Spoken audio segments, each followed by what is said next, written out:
it goes. I mean, you guys should be out there pushing the envelope. I mean, I know how far I went, and I got asked a really good question by that same guy from Switzerland that I told you asked me such insightful questions earlier. This guy was great. He nailed me a couple times. You know, what I hope it's not another leadership conference, remember?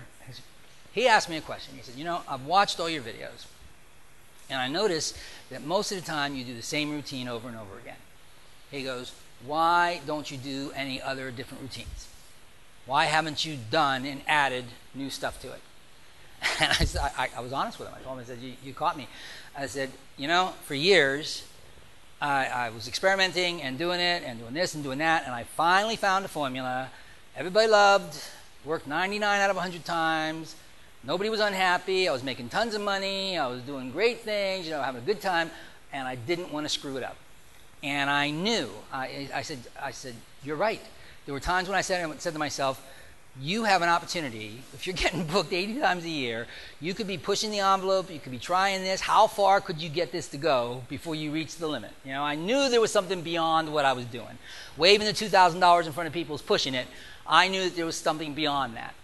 And I told him, you're right. I said, I chickened out. I wussed out. I just didn't want to jeopardize. I didn't want to get sued. Didn't want it all to go away. Didn't want to have, you know, some catastrophic event.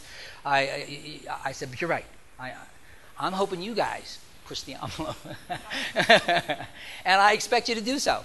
I expect, you know, with the starting point that you're going to start at, that you guys, I mean, I'm genuinely looking forward to seeing and hearing about what some of you guys do.